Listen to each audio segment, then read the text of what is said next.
একটি কথা বলতে চাই, এই আওয়ামী লীগ শুধুমাত্র 2009 পিলখানা হত্যাকাণ্ড ঘটায়নি।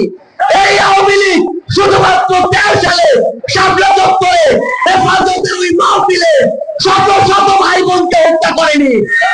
এই আওয়ামী লীগ শুধুমাত্র এই 24শে জুলাই হাজারের অধিক আমাদের ভাই বোনকে খুন করেনি, বরং এই আওয়ামী লীগ নির্বিচারে নামে বেনামে অসংখ্য মানুষকে গুম করেছে, খুন করেছে, হত্যা করেছে।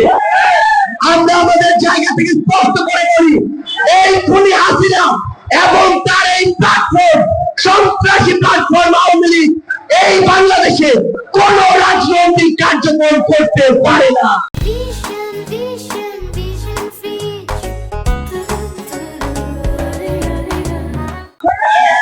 এই আওয়ামী লীগ শুধুমাত্র রক্তের উপরে দাঁড়িয়েছিল, ব্যাপারটি এমন নয়।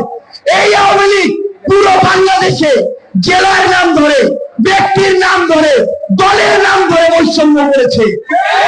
আপনারা যদি দেখেন, আপনার এই বগুড়া জেলা, যেই জেলায় একটি আন্তর্জাতিক ম্যাচ খেলার স্টেডিয়াম ছিল, সেই জেলা সেই স্টেডিয়ামকে বন্ধ করে দেওয়া হয়েছে। আপনারা যদি দেখেন, আপনাদের এই বগুড়া জেলায় একটি হাসপাতাল ছিল, যেটি দেখেন প্রথম সারির একটি হসপিটাল হতে পারত, সেই হসপিটালটিকে দেখেন চতুর্থ সারির হাসপাতাল বানানো হয়েছে। এই হসপিটালে উন্নত যন্ত্রপাতি তো দেওয়ার কথা, বরং এখান থেকে ফিরিয়ে নিয়ে যাওয়া হয়েছে। আপনার এই বগুড়া পুরো উত্তরবঙ্গে শুধু প্রবেশদ্বার নয়, বরং এই বগুড়া উত্তরবঙ্গের 3টি গুরুত্বপূর্ণ শহরের মধ্যে একটি। এই বগুড়ায় একটি বিমানবন্দর জনগণের জন্য হতে পারত, সেটিকে তারা কুক্ষিগত করে রেখেছে।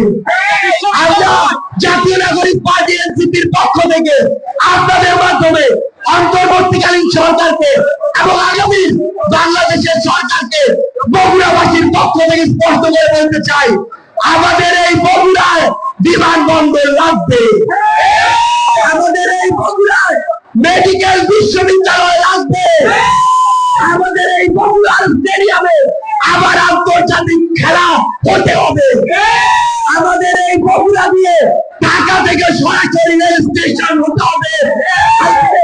বগুড়ার মানুষ সান্তাল হয়ে 100 কিলোমিটার ঘুরে আসতে চায় না।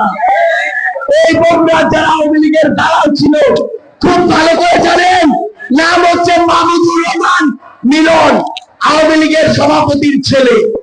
এই মিলন আওয়ামী লীগের জেলার কোষাধ্যক্ষ ছিল। এই মিলন এই শহরের গুরুত্বপূর্ণ যে স্থাপনা, 100 বছরের প্যালেস, সেটি দখল করেছে। এই মিলন সনাতন ধর্মাবলম্বী ভাই বোনদের জায়গা দখল করে ব্যাংক বানিয়েছে। এই মিলন আপনাদের এই বগুড়ার ক্রিয়া সংস্থা দখল করেছে। এই মিলনরা বগুড়ায় একদিনে মিলন হয়ে ওঠেনি, এই মিলনরা বগুড়ায় একটা মিলন হয়ে ওঠেনি।